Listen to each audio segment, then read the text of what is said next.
Faut bien retenir le nom, hein. Peupleray. Je soufflerai. Ah bah c'est pas très dur. Bonjour la caméra. C'est pas très dur? Bon, on va voir ça tout à l'heure. On pose à la caméra. Ouais, bah, je m'appelle Dominique Klein et je m'occupe de cigognes dans tout le département, enfin toute la région, depuis une quinzaine d'années. J'ai fait toute ma carrière à l'Office national des forêts. Je suis à la retraite depuis 2 ans et demi. Alors je consacre tout mon temps aux cigognes pour expliquer aux gens ce qu'on fait, pourquoi elles sont là, pourquoi il y a un problème, pourquoi il peut y avoir des problèmes. Parce que c'est surtout ça le problème, la cohabitation entre les gens et la nature. Alors je passe tout mon temps là-dedans. Bah, l'histoire est un peu bizarre des fois, les gens ils vont me prendre pour un soin de soin. Bon, j'ai toujours été passionné de faune et de flore.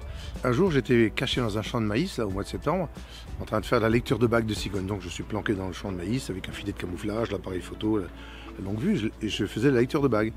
Et les cigognes se sont envolées, elles ont fait un show aérien, elles sont montées comme ça jusqu'à 2000-2500 mètres. Elles ont fait des acrobaties, puis hop, elles sont reposées devant moi. J'ai fait, oula, là il y a un signe, il y a quelque chose. Et comme en Alsace, il y avait une grosse association qui s'occupait de cigognes, l'association a été dissoute en 2016 quand on est passé au Grand Est. Il n'y a plus personne qui s'occupe des cigognes, plus personne n'est là pour les défendre.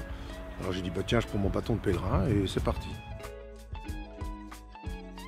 Je m'appelle Jean-Marc Flamand, j'ai 66 ans, bientôt 67. Je suis à la retraite.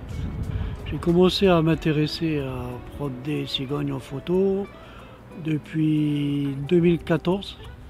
Et quand je me promenais, je voyais des cigognes et j'essayais de savoir où elles désatterrissaient. Après, petit à petit, je me suis mis en relation avec Dominique. Donc je lui ai proposé de m'occuper de surveiller les bagues à sa place. Et voilà, comme ça on a noué une petite amitié. En général, dans les écoles, on communique avec l'instit, le professeur des écoles, on fait un question-réponse. Comme ça, les enfants se posent des questions sur les cigognes. Alors moi, je fais des questions-réponses, c'est-à-dire ils ont plein de questions. Et moi, j'ai une boîte magique où j'ai des peluches dedans pour expliquer ce que ça mange. Un rat, voilà, des fois, les enfants, ils savent pas à quoi ça ressemble un rat. Une araignée, un ver de terre, ils savent, mais un rat ou un serpent, pas de trop. Donc je sors ça, j'ai des bagues de cigogne parce que je suis bagueur, j'ai toute une grosse caisse de matériel et j'explique. J'explique toujours avec preuve à l'appui. On parle de nourriture, donc je sors un serpent, un truc comme ça. Bon, j'ai un énorme support vidéo et photo, mais je ne l'utilise pas.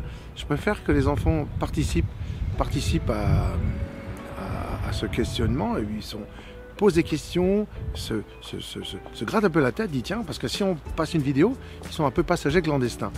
Et là, en travaillant comme ça, les enfants sont toujours en pleine forme. Et les enfants, ça les intéresse et ils posent des questions. Et ça fait, et chacun, ouais, moi j'ai une question, moi j'ai répondu avant toi. Et c'est une petite concurrence contre eux, comme ça, c'est un énorme travail pédagogique, toujours avec de l'humour. Parce que j'ai beaucoup de questions où on essaye toujours d'un peu de glisser sur l'humour. Voilà, je suis Monsieur Cigogne, ça se voit bien comme ça. Et toujours répéter la même chose.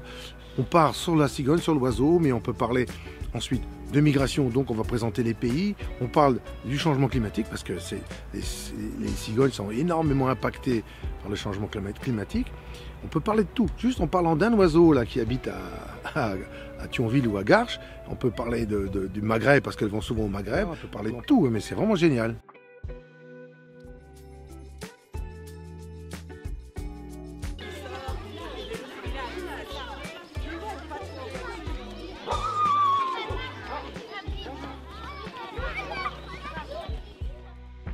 Pour bien entendre les sons autour de nous, vous allez fermer les yeux et vous allez écouter ce qui se passe autour de nous. Mais fermez les yeux ou mettre les mains devant les yeux si vous préférez. Et on va déjà écouter ce qui se passe autour de nous.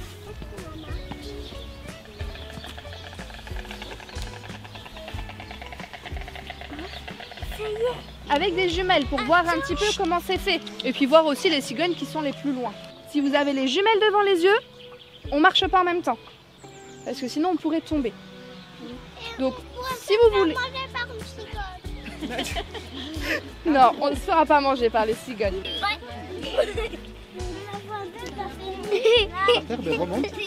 Un, deux, trois. Alors, je voulais vous donner une dernière information sur les cigognes. La cigogne, c'est un animal qui est protégé.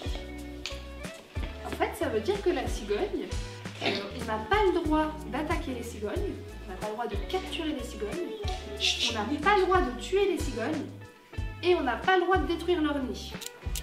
Ils sont protégés par la loi, donc il existe une règle où on n'a pas le droit de faire du mal aux cigognes. C'est On peut les interdit. caresser.